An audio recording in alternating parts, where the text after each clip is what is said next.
Okay, let's see. We are about to go live.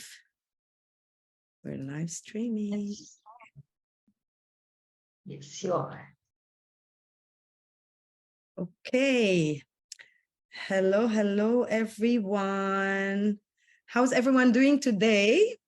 I am so excited about today's live. Hi, Hiba. Hello. How are you? Doing well, I hope. I'm excited to be with you today. Excellent. So, guys, as you know, every Thursday I'm here live on Facebook. I have news for you. Next week, no more live on Facebook. Next week, I'm starting my webinars. So if you want to watch these lives, you're going to have to join. I'm going to share a link for the webinar, and you're going to have to join and be with me live, not on Facebook, on Zoom as a webinar. So this is my news today. I'm very excited about that. Excellent. Right. Yeah, nice. Then you can chat together with the people. Yes, exactly. Let me just give you Sure. 1 second. Yeah. Okay. So today we're going to be together for almost an hour. Okay. And we're going to be talking about a topic. It's like, for me, it's so interesting because May is the month of mental health. And I only realized that yesterday, it's very interesting. The green month as well. Exactly. And green month. Okay, well, you should have told me, Hiba. I'm wearing orange. So You're taking it from the heart. That's why. yes, I just, I go with my flow. So basically, so because it's the mental health month, somehow my whole month was talking about mental health and the mind. And today we're going to talk about the mind and the brain and the conscious mind and the subconscious mind. So it's very exciting. What I want you to do is I want you to stick to the end, because I have an invitation for you at the end. So without further ado, I was writing the story about me and my journey with smoking specifically. And it's very interesting that I had zero clue when I was writing this story. And I was talking to Hiba just now, and she was telling me that something really specific happens when we are not addicted, but when we are somehow conditioned to use substances to make us feel maybe a little bit better, or maybe less stressed or something like that. So when I wrote the story, and then now Hiba was telling me, yeah, there is a connection, and this is how the brain looks like. I'm going to let her explain this later, but let me just tell you about how everything that happens with us, it happens in our brain, whether we know it or not, in our mind, because I don't want to say our brain. I'm going to explain to you later why it's not our brain. But a lot of things that we go through in our life, we are really not aware of most of the time. Most of the time, our awareness is focused on the things that we are doing, the tasks that we are taking care of at the moment, in this given point in time. Like right now, Hiba and I are so alert. Our awareness is like to the roof, because we are doing this live for you, right? So we are, and if we want to talk about it from a brainwave perspective, we are both in a beta brainwave right now, and what I didn't realize at that time when I used to smoke, I was most of the time actually in a high beta state, because I was always anxious, and I was always, on the edge, and I was always worried like something might go wrong. So the cigarette used to be my kind of the pill that you take to calm down. That was my cigarette. Am I right, Hiba? Tell me. Yeah, I'm gonna tell you what it happens. Yeah. Once you finish the story. So basically, I didn't realize that. And when the incident that I mentioned in the story, which is the incident of me going 4 years and a half smoke free, and I was so proud of myself, I was doing great. And then one day, after 4 years and a half, I was running an event when I used to work for the corporate, in the corporate world. I was running an event and my supplier was so delayed on delivery. So the booth was not ready. The next day was the first day of the event. And obviously, it's kind of my job on the line. So I was very unhappy. I was very anxious.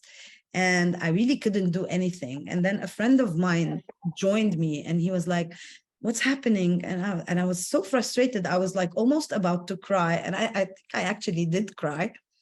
And then I told my friend, and he knew that I had quit smoking for 4 years and a half. And then I told him, you know what, Johnny, give me a cigarette. And he's like, but you stopped smoking. And I said, I don't care. I need a cigarette. And I took the cigarette from him and I started smoking again since then. So then I quit smoking again, but this time for good. I quit smoking 2 years ago. In June 12, I will be 2 years smoke free. But this time yeah, but this time my mindset is in a completely different place. I did it with a huge awareness as to where my mind is and where I need to be when I took the decision to quit smoking. It wasn't because of a challenge or of anything of the sort.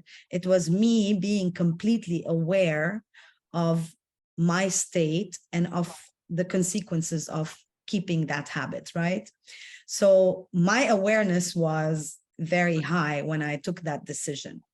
Now, the thing is, before I took the decision 2 years ago to quit smoking again, I noticed that the first time I actually did smoke, which was when I was 18 years, I'm not going to tell you how long that was ago, but it was quite a long time ago.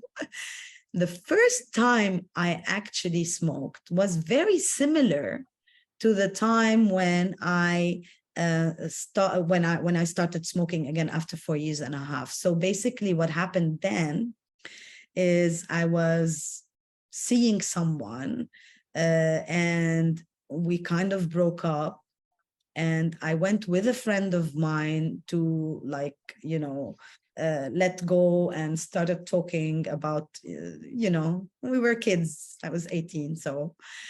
And I was not happy and I was crying, and my friend is a smoker, right? So I asked him for a cigarette and he had the same reaction that Johnny, my other friend, my other friend had later on in my life. And he's like, but you don't smoke. I said, I don't care. I just give me a cigarette. And he gave me a cigarette. And I remember very vividly, I smoked that cigarette as if it was like, as if my life depended on it, and as if it was a habit that I've had for centuries, not just years. I smoked it as if I was an expert. And when I started thinking about that, I'm like, this is something that I definitely had picked up somewhere. And this will take us to where we have everything hidden in our life, which is our subconscious mind. There are lots of things that we don't know about, that we are not aware of, that are laying in that place. And that place, I consider it like a vault, It's so big, it's so huge. And it's not like, there is one or two things lying there.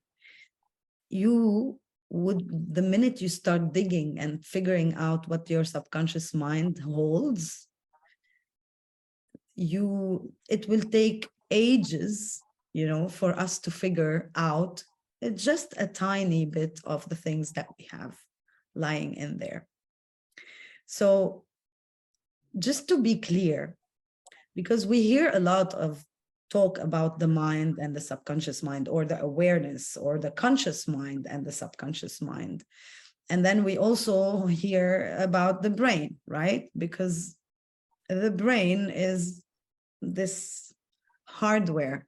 So the easiest way for us to differentiate between the two, the brain is the hardware. So it is whatever we have inside this skull of ours. That is the brain. So think about it like as your laptop, your computer. So your computer is the brain, and Zoom is part of the software. It's part of the mind, right? Facebook, for example, you know, any other application that you have on your laptop, this is like combined, this creates your mind. This is the simplest way to explain the difference between the brain, which is the physical matter, and the mind, which is actually all the programs and the emotions and the feelings, and then the results of those, which creates your character and your personality. So this, all of this is our mind. Do you want to add anything to that, Hiba? I know Yeah. about the brain. The brain, our best computer, beside in between our ears. Like, there's a lot to talk about the brain. You know, when they did many scans in the States, they did many scans about how people feel and how does it look like, how do they act, and how does it look like when they are smoking. Why are they smoking, to talk about the same subject, and how does it look like? And even like in special cases like ADD, special cases like anything, you know, they did many scans, and then they were able to identify the brain and our brain types. So to talk about like why you were smoking, and I was just explaining to you a little bit, and then we said I will talk about it now. They saw that there's a type of a brain that when it is agitated, it creates like a ring of fire. So our brain becomes like a ring of fire, and they were able to see that on a scan. And that's why they called it the ring of fire brain. And it is just a moment, huh? Like it's not some cases where the like in ADD and like cases where they get really so much into a ring of fire in special cases. But what actually happens is that people, they smoke, or they get substances, or like they get drugs, or they drink too much, or just to calm down this agitated brain. And actually this is what they found out. Like if people are able to get something to calm them down, this is what they did. So imagine, it's like this hardware is not an easy one. Like there's a lot going on.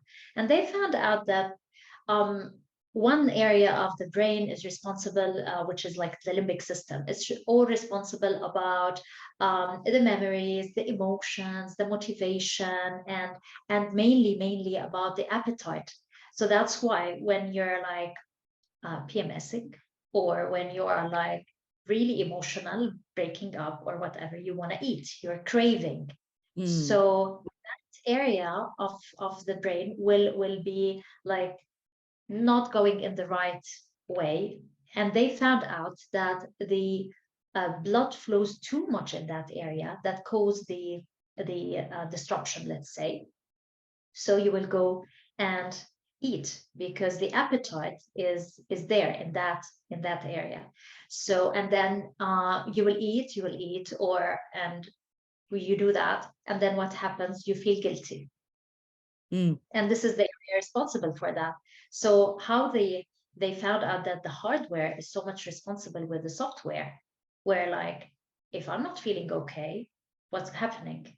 And that's why the hormones and the chemicals goes in our brain in a different areas, where we feel we don't know what's happening. And like sometimes the other day, client told me, it's like, yesterday I was so happy and things were like perfect. The second day I woke up and I hated myself. I don't know what happened. I was like, where are you in the cycle? Like there, there's a time where like when you're ovulating and then suddenly, the next day it's like there's a crush in the hormones and you Mm. feel like what just happened, and the hormones get affected. Now, of course, the software, when we are okay with ourselves in different angles, then our ups and downs doesn't become like crushed Mm. down, up and down and up. And there where we can work on the software in order to handle the hardware, So if you know what. So in other words, what you're saying, and I just want to be aware because we have a lot of our viewers today and our followers, both of us are also men, right? And I want to give them also the same examples. So the hormones, they For men, actually, yeah, they play a yeah, role as well for for men, them. So if you yeah, can yeah, yeah, there's example for a man, just so that they can relate and see how this also, reflects in 100%. life. Yeah, yeah, yeah. Well, actually, it's important for a man to listen to that because they will understand what's happening sometimes when things are not okay with their partner. Mm. But and it's very important to understand the brain type, or like what is happening in the software and the hardware, so that you can soften it up. For men, they go in their cycle during the day. So their ups are in the morning and where like they are very high, and when they and then their hormones calm down during the night. So this is normally the hormonal cycle is a Mm. daily cycle for men. But for men, if they go into their software is very, very important, you know, because if they are not feeling okay in terms of emotions, it really affects their hardware, and their CEO of their brain will become foggy, and they procrastinate, and they are not going to be doing what they are supposed to do. So like imagine a boss who doesn't know what he is doing. And this is the frontal part of our brain, which we call it the CEO of our brain. So they might be like really not focusing on what is happening and all of that, and it might get affected. But to go back to the software, which is more of the topic that I would like to talk about, it's very essential to understand what's happening and in emotions. The software, if the software is okay, you can fix the hardware, you know? This is Okay. this is the difference between the computer and us. Yes. Well, in both cases, you have to, and I truly believe that they work together. It's like everything else, balance is very important in life, no matter what you do and where your focus is. Balance is always very important, right? And none of these two can live Yes, without the other. Let's put it this way, right? The yeah, brain sure, for sure. requires the software, which is the mind, and the mind requires the brain, which is the hardware, where it actually functions, where it actually does all its the functionality of the mind happens inside of this hardware. It doesn't happen somewhere else. Now, Yeah. the mind on its own is a different story, because that's what we're going to be focusing on today. If we're going to be talking only about the mind, which is a very interesting topic, and for me, it's what I do. This is where I am. I am with the mind all the time. That's what I do all the time. Our mind is so powerful that it can actually control everything about our life. And when I say it, I'm not talking about the mind as an entity, because the mind on its own does not exist, right? The mind exists because we exist, and we exist because the mind exists. It's kind of a vicious circle, but it's true. That's how it is, you know? If we don't exist, our mind is not going to be there. And if our mind does not exist, we will be totally absent all the time, right? So it's a combination of the two. Our existence depends on this software, and that software's existence depends on us. And this is where the most tricky part of the mind is, because we always ask, we as people who work with the mind and with the brain, we always ask our clients or the people who are around us, you know, when something happened, and Hiba, right? We always say, okay, so why did you make this happen in your life? And everyone who is watching us, they're like, what do you mean? Why did I make it happen? I didn't make anything happen, you know? It just happened. Yeah, and it just happened, you know, things happen like that. So just for you to understand how powerful your mind is, maybe subconsciously, you have created something for yourself in your life because there's something that you want to learn, or because there's something that you need to understand, or because there's a situation that has to happen for you to evolve, or for you to move from point A to point B. Let's consider it as simple as that.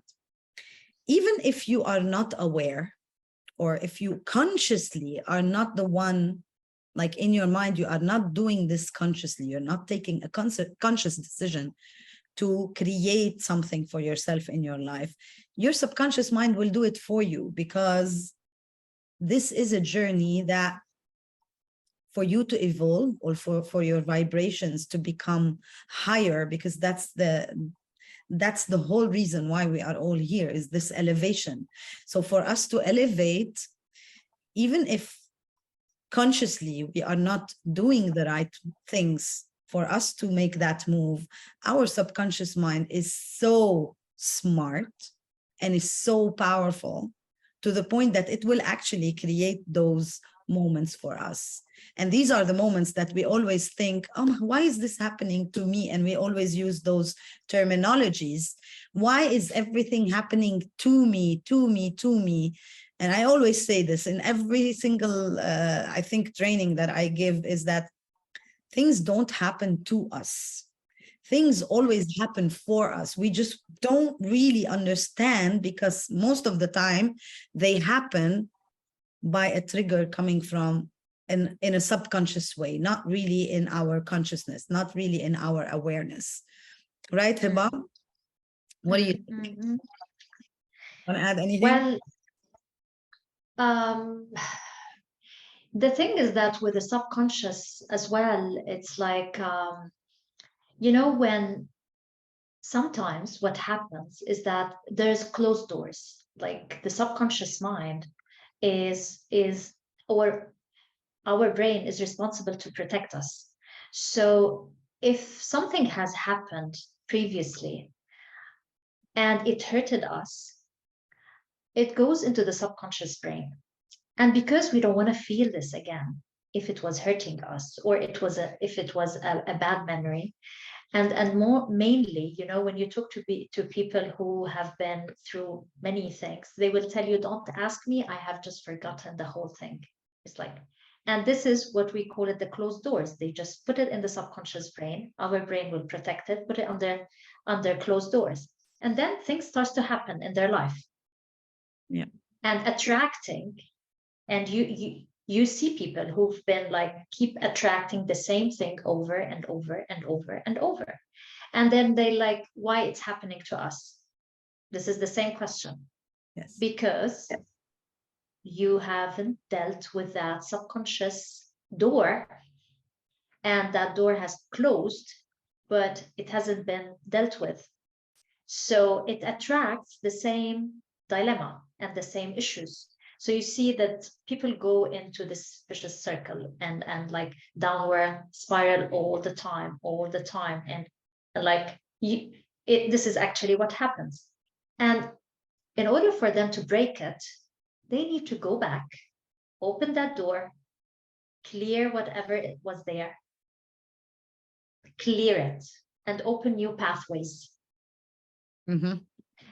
The moment they open new pathways, new vibration will start to happen, and they will feel the shift. Like before, they will feel like everybody's talking about me, or everybody is like affecting me, or like they relate that things are happening to them. Mm-hmm. In the other sense, when the new pathways will open, things starts to happen like for them, and things will start just to unfold, and things starts to happen, and opportunity starts to get attracted. And this is where just to relate the things together between the subconscious brain, and this is what we call it, the shadows. Yeah. So, but you're saying, you keep on saying subconscious brain, and I'm saying subconscious mind. So the reason why, and I know why you are saying subconscious brain, because it's very important also for everyone to remember that the brain, even though it's the hardware, but this hardware is made up of neurons, of synapses, of wiring, so that hardware is actually very critical for the software to move around, and that's the importance of the brain. Now, we have 1 trillion synapses in our body. So those who don't what's the synapse? know, Hiba, what a synapse is, can you just like out of the topic, but just we mentioned it. For sure. Like it's the neuron, basically. The neuron, this is the neuron. The nervous system. The nervous system is made out of neurons, and each neuron has a synapse. So the synapse role is to move the chemicals. So if I'm sad, I'm gonna direct messenger that I'm sad. So sad hormones will come out between one neuron to the other. So what's happening in the synapses is the connection between everything. Happy hormones, stress hormones, chemicals, any messengers goes into those synapses. And that's why we say like there's 1 trillion, and like moving, talking, everything is like do this, do that, all of that. So there's a lot going on.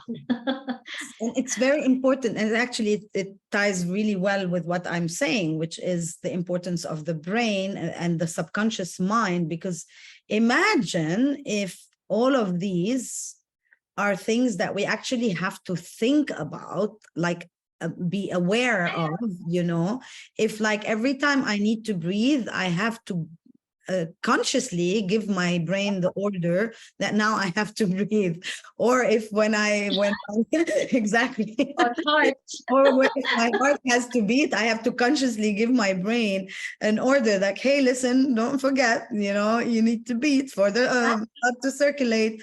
So this is the importance of our subconscious mind. Like these are things that are on autopilot, running on autopilot in that subconscious mind.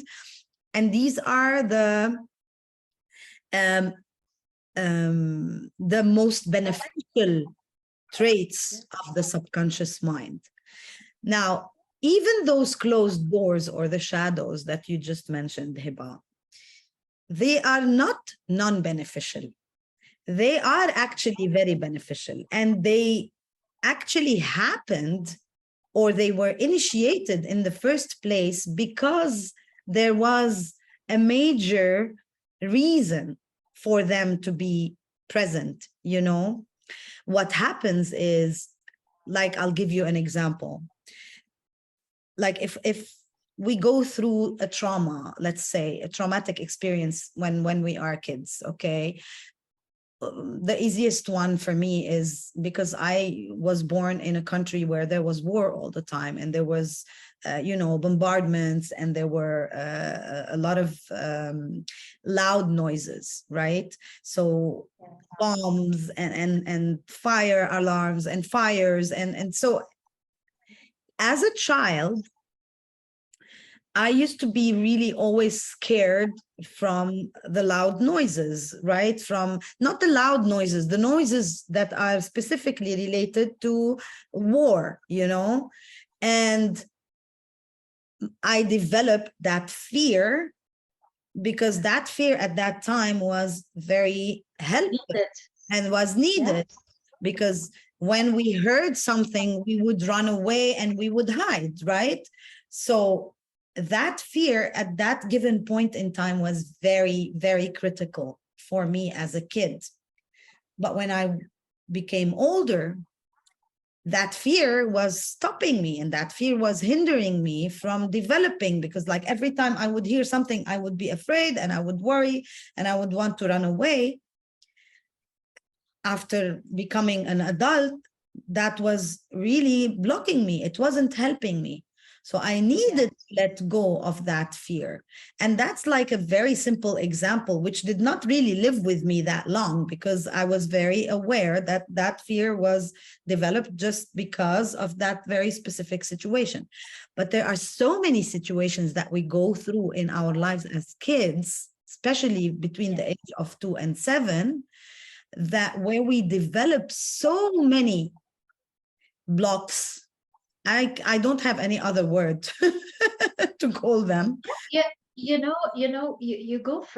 can go from extreme to very simple example of being a child between many. Okay, you can be the youngest, like I was the youngest, and you can be the eldest. The youngest is like you can develop like you need to sit and wait for the others because the elder are more important. You don't need to talk now because there's no time for you. You're the youngest, so shush, things like that. And this is just being in a family, a normal family, loving family, who are like work, being a family. Yeah. So you develop things and kind of shadows just for dealing with people who are so dear to you, and whatever word they might say, it becomes like, okay, it's not my role now, somebody else has. And for me it was like that. It was like, okay, the rest has priority than me. Like it's their role now, it's their priority now. And even when I was working and I was in a managerial level, it's like, okay, I have to wait for the rest to say something first. So it becomes like it's a pattern, and then it just creates your pathways, and this is how you grew up, like until you become conscious, like what exactly, why am I doing that? And you become conscious about it. And then if it wasn't that deep, that's so deep, then how you're going to work towards clearing this if it wasn't a bottom belief, and work towards that. So it can go from many layers. Yes. And there's one thing that we always want to remember, which is, as kids, because we don't have the luxury of language, and we don't know really how to express ourselves, what happens is we tend to be just grabbing information and registering.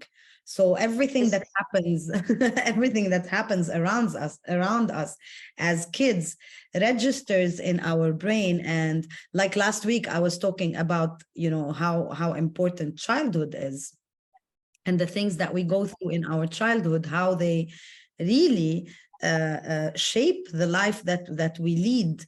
And you talked earlier about the things that we keep on repeating, and we do the same thing over and over and over again because we don't really know.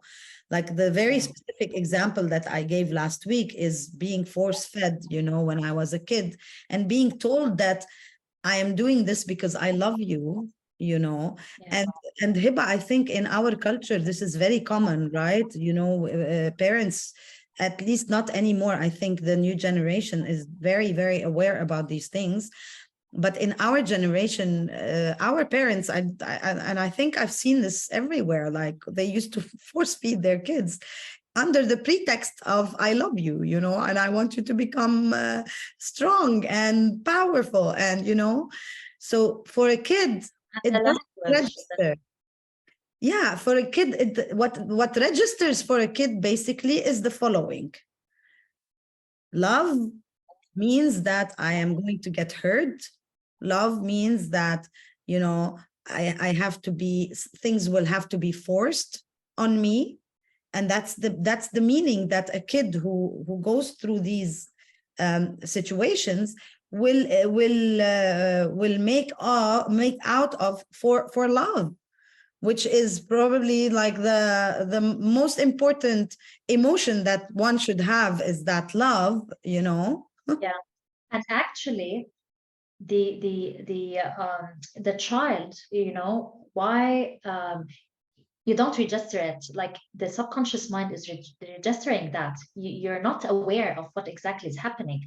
Like Exactly. you're taking this and just putting it in the subconscious mind because it doesn't make sense for a child to be loved and then to be hurt. It like it doesn't make sense. So it's registered in the subconscious mind or brain. And then, you know, what happens in the like 30s, 40s, or sometimes 50s, or somebody they get awakened earlier and like, oops, what just happened? Like, I don't want this life anymore. What exactly is happening with me? I want something different. And like, why am I accepting? I don't want to accept it anymore. I don't want this anymore.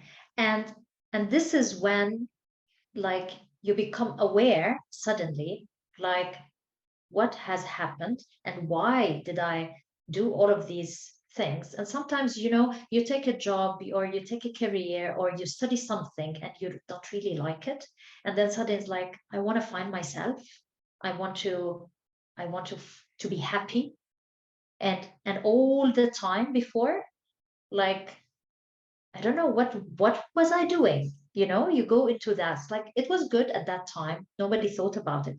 But what what I found out is like we go from, because life is very quick and life is like very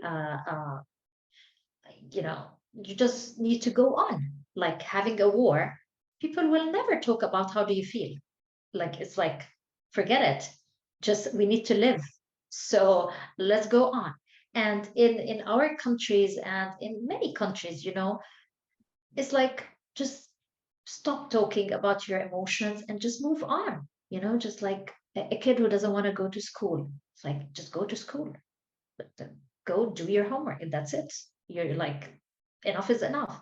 But there's a lot like happens and happening, and then you reach a stage where like, okay, now I want to understand, Yeah. and why I kept on doing the same thing over and over and over and over, and then I can't figure it out. And then where we go into from the brain and the subconscious brain and how you can link both together. Yeah. I mean, this is amazing. For me, this topic will, like, I can talk about this for years, you know, to say the least.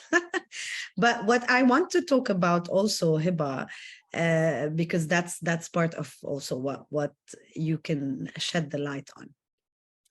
I want to know, or I want our audience to know, what happens really in the brain, you know, when we go through some emotional turmoils, or when we experience stress, or when we experience depression, or, you know, what is happening up here? Okay, there's a lot happening now. Let's say like they have identified, as I said, brain types. Like Mm. if you are a brain type, let's say 2, or let's say 3, whatever, because I don't want to go into scientific and detailed terminologies, but like if you are feeling not okay on a specific day, so you feel unhappy, and then you start this negative thought, for example. And this negative thought will allow you to feel like there's fear inside.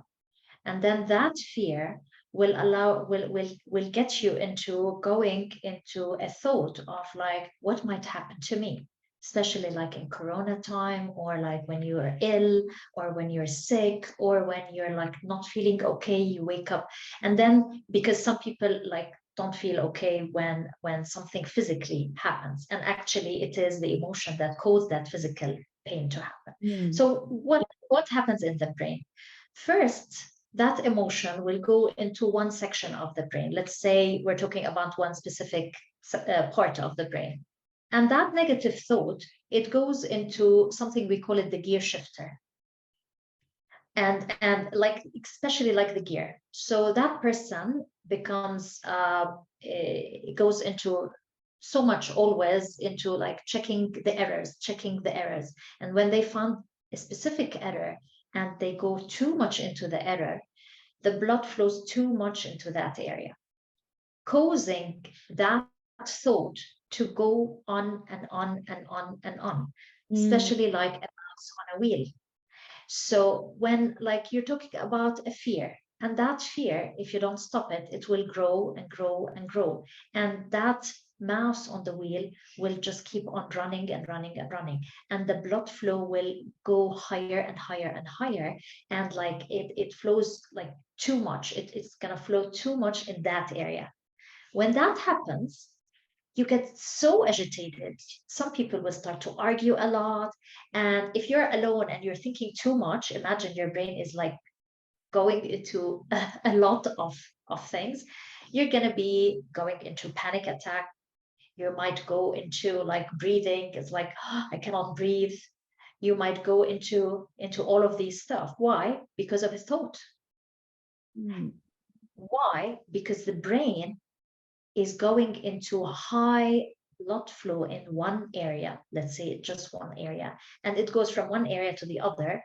So that thought will go into the one responsible for sensitivity. It's going to go into the one responsible for high emotions and movement, because there's one responsible for both.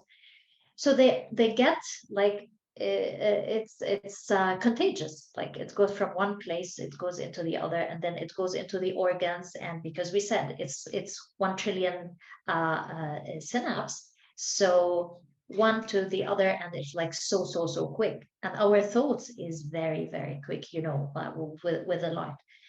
So basically, this is what actually happens. The brain will be stoned with a lot of things, and it's gonna go physically. This is what happens. So Did I answer you? basically, yeah. So basically, with all this, you know, physical changes, and these are the brain waves that we're talking about. Like when you're saying that we're stoned and we're like too excited and we become anxious. This is when we are in a high beta brainwave. That's exactly how the brain is showing. Like when we do brain scans, if we are anxious, and if we are worried all the time, or if we are always sad, or if we are always unhappy, this is the reason. And the high beta means that we are actually non-stop thinking.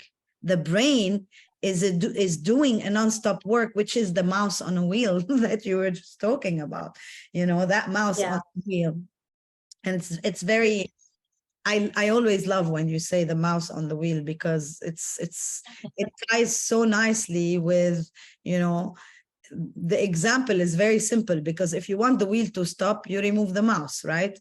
And the mouse is that idea, it's that thought, it's that. For us, when we work with clients, when we work with people, and we try to eliminate that mouse is actually their limitation. It's actually the limiting beliefs that they are holding. And it is also those shadows that you just mentioned, whatever is lying behind the doors of our, those closed doors in our brain. Yeah. Actually, there's another example that you might like. They call it the ant and the ant manifestation. Okay. So it's like, imagine that you have a infestation of ants. So the ant is one thought. Like, have you ever thought like you have lots of ants around? It's like, oh my gosh, how I'm gonna get rid of all of these? And this is what happens in our brain. So it's like it goes everywhere. It starts with one, and then suddenly it goes everywhere. And these are the automatic negative thoughts, which is the ant, automatic negative thoughts, because it is automatic. And like catching the ants and putting the ants into sleep, there's many ways you can do that. But one of which is like the mouse on the wheel, just stop, say stop to yourself, allow yourself just to stop for a second and breathe. And then maybe hug yourself and just say, it's now, I'm here, everything is fine, and close your eyes for seconds. You're going to stop that mouse. And then you will realize like what exactly is happening. I like it a lot. I like that a lot. So guys, just this, don't forget this tip. Whenever you feel like, you know, you're so anxious and there's something that's not right, I always say, take a moment, you know, relax. Well, maybe relax is not the right word, because people will tell you, but you know, I'm anxious. How do you want me to relax? You know, relax is, when we say relax, we don't mean like chill. We mean breathe. We mean breathe. Exactly. Because when we breathe, you know, consequently, we relax. It's that simple sometimes.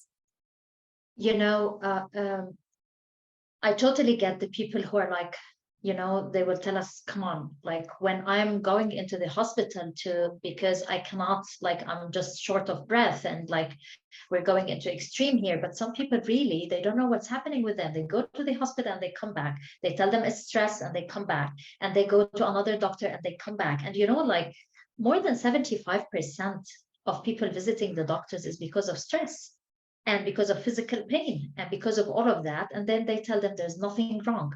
It is stress. And they go into medication and all of that. But there's a lot of other ways that can be done. But we don't want to go into that extreme.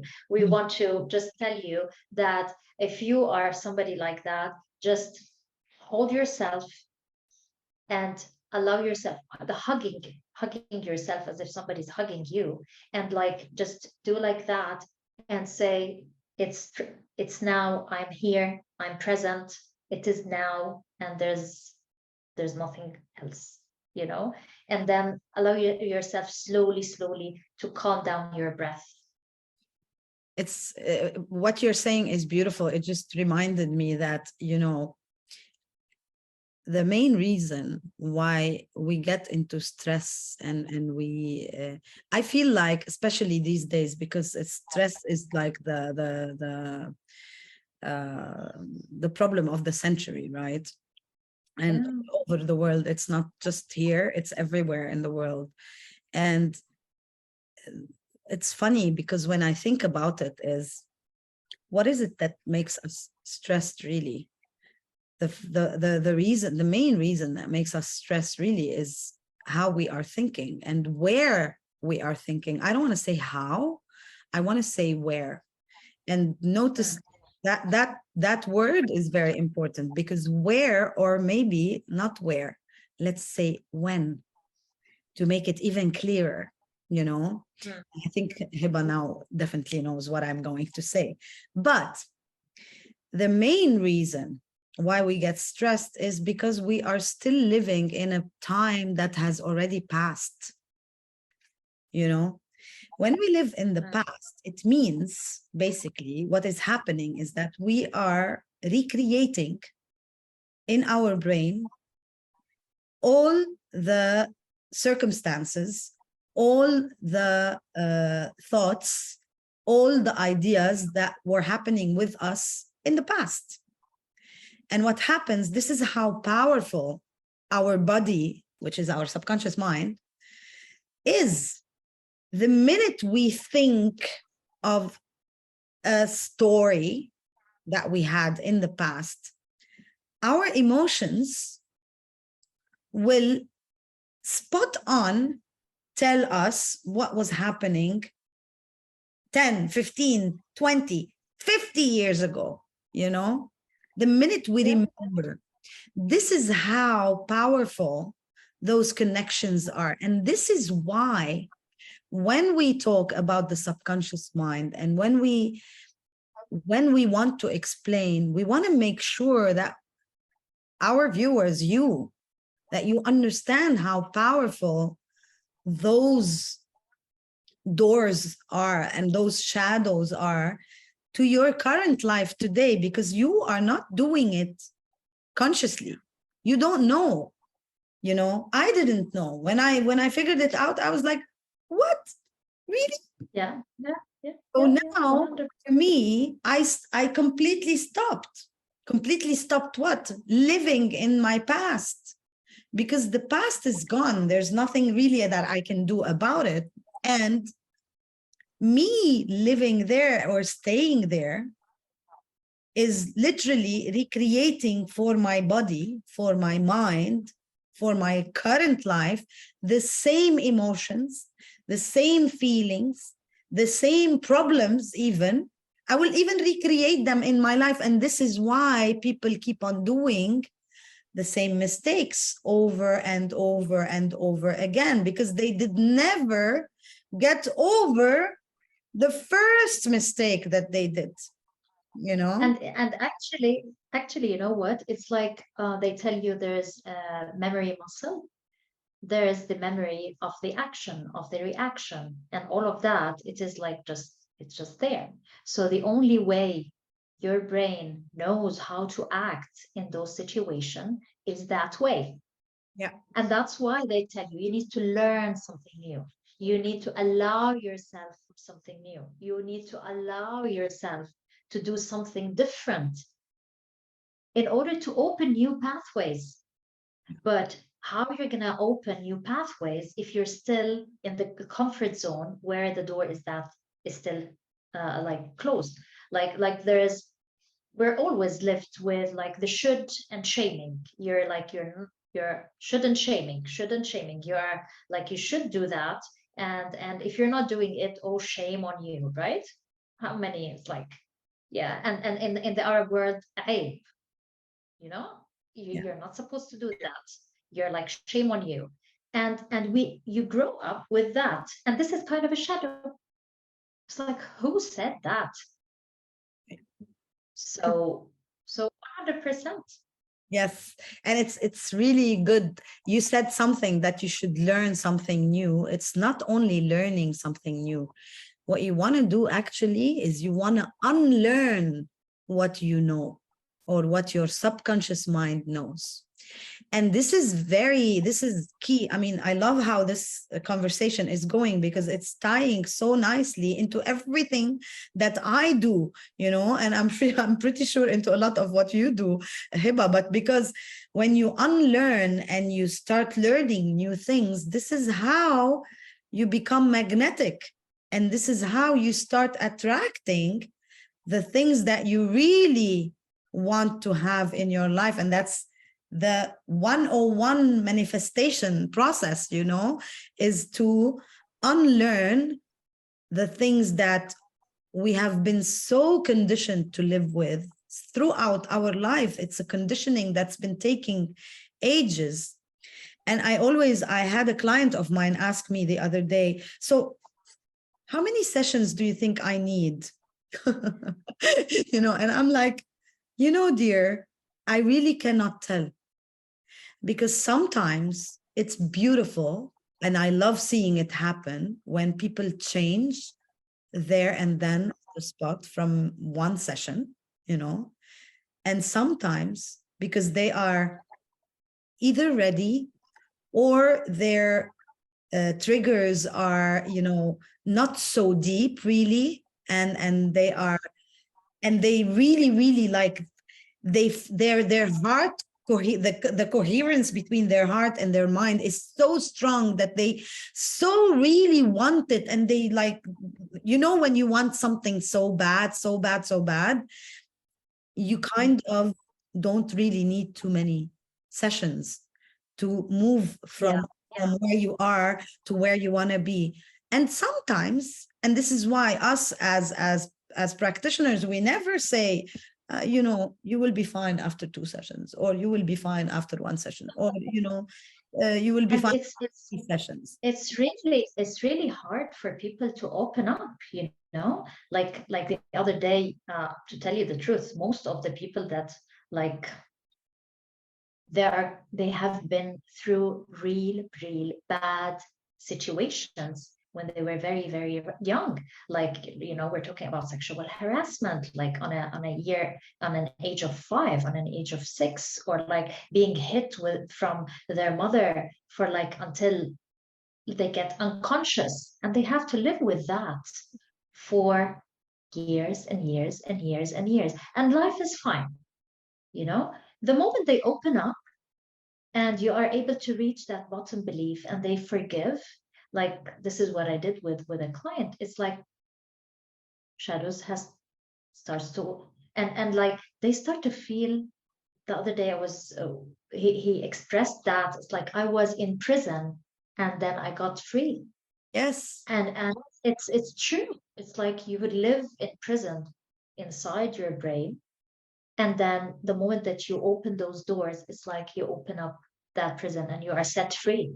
So this is that importance of allowing yourself. And many people, they are so afraid to go into that.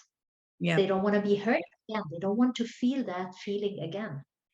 So I would always salute anybody who's like looking to change, looking to find ways to move on in their life.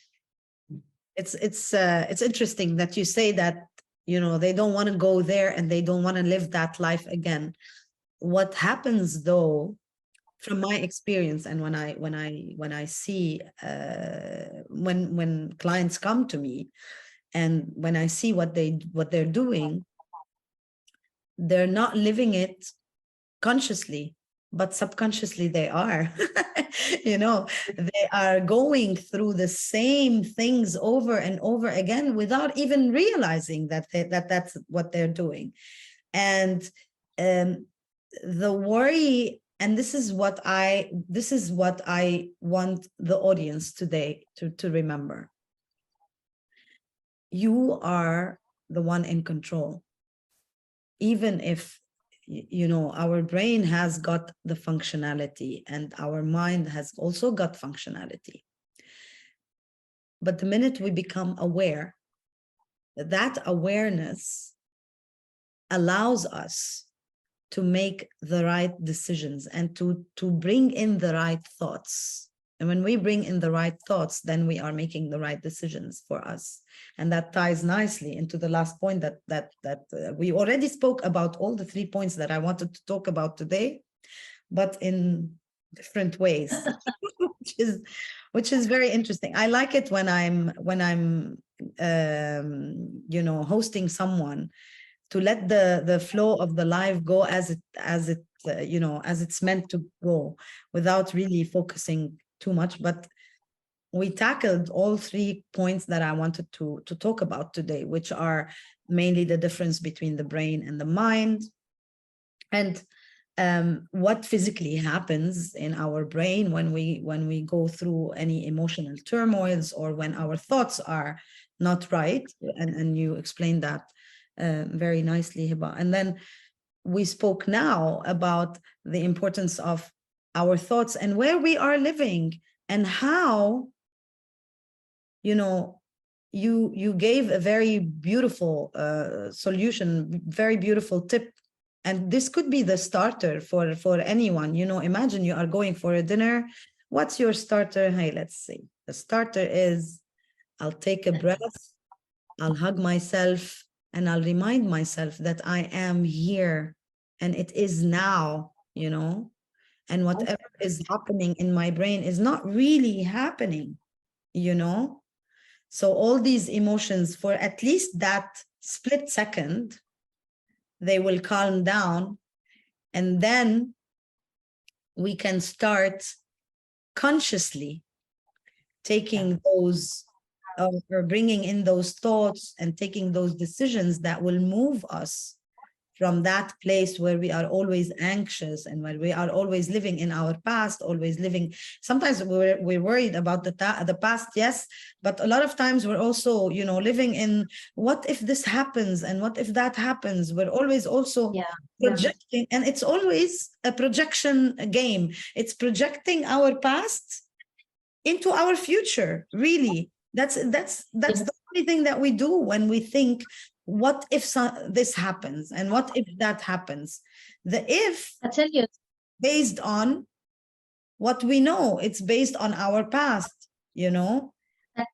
And one thing, like, just for the audience to remember, whenever you're unable and your brain is like so foggy and you cannot make a decision, remember that your brain is like this. And I always like to use my hand for that.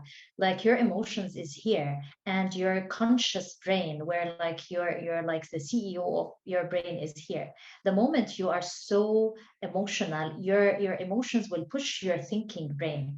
So that's why you cannot make sense of the situation, and that's why you go into panic. That's why you start to crave. That's why you're so argumentative, and you go into a guilt feeling and all of that, because you cannot make sense. You have detached your thinking from your emotions, and you cannot make sense out of the situation. So that's why we say, calm yourself down. And this is what happens. It's like you start to calm down, and then it's going to make sense the moment that your CEO becomes back your boss in online. Yeah, exactly. Yeah. This is beautiful. And like I said, Hiba, we can talk about this for ages, and we have done, you and me, already before. But just because I'm conscious of time, and because I promised everyone that I will have an invitation for them at the end of the live. So my invitation for you is very simple. Today, we spoke about a lot of the things that are happening in our mind, a lot of the things that we are aware of, and so many things that we are not aware of. And the most important thing is, what I want you to remember is that wherever you are in your life or in your current situation today, wherever you are, first, I want to give you a tip. When you become aware that you are in this situation, you've already solved 50% of the problem. 50% of the situation is actually already solved the minute that you admit that there is a situation, that you are now aware that there is a situation. So here's my invitation to you. If you are already in that place where you know that there is a situation and that 50% is already there, my invitation for you is, if you think that I, with everything that I do, with my program, which is helping people come out of their procrastination and stop repeating the same mistakes over and over again, by simply realizing that these are their limitations and removing them, like Hiba was saying, unlearn and learn new things. If you are in a place where you think that you know you have a situation and you want to sort it out, these are the ways where you can go. These are the places that you can visit your subconscious mind, your limitations, and get over them. And you can from there also understand really what lies beneath within you. What are your triggers? What are your guides? What are the things that you really, really want for yourself in your life? Because a lot of the times we don't know. If I ask anyone today, like, what do you want in your life? The first thing I'm going to get as an answer is, I don't want this, I don't want that, I don't want that. Nobody remembers what they really want. They always say what they don't want, right? And when you say what you don't want, your subconscious mind is not hearing anything. Your subconscious mind is listening to the emotions that are attached to your don'ts. And your emotions are negative. You know, when you don't want something, the emotion is negative. And your subconscious mind will think that this is what you want. And it will create those negative feelings and emotions over and over and over again.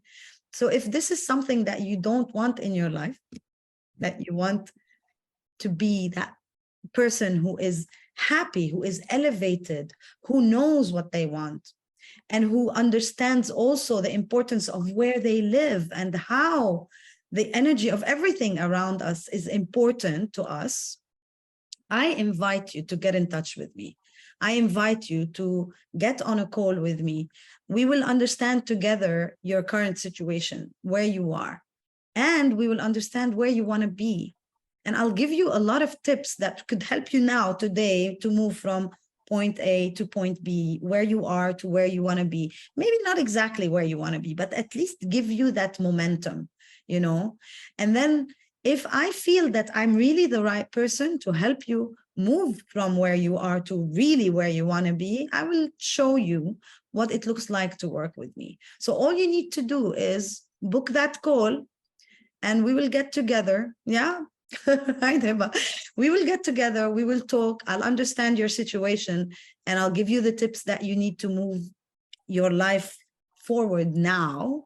And also, if I'm the right person to guide you all the way and hold your hand through the whole process, I will show you how it feels like, how it looks like to work with me. And I'll share that link for the call with the replay of this training tomorrow. So I thank you so much for your time, Hiba, really. And I think we're going to have a lot of, you know, more of these discussions because I always love talking to you. Same here. Same here. Thank you for having me. And guys, I really hope that today was beneficial for you. And remember, if you are stressed and you don't know what's happening, what do? Hug, right? Remind yourself that you are here, that you are now, and breathe. And then slowly things will happen, you know, we'll move forward. Try them. And if anything happens and you try this method, I would love to hear back from you. Tell me, you know, in the comments, if this is something that worked for you. And with that, I'm going to tell you, before I say goodbye, remember next week, no more Facebook Live. We are going into webinars and I will be sharing with you Zoom links so that you can connect with me and be live with me on the webinars. Thank you so much, Hiba, again. And guys, thank you so much for tuning in and we'll see you next week. Ciao, ciao.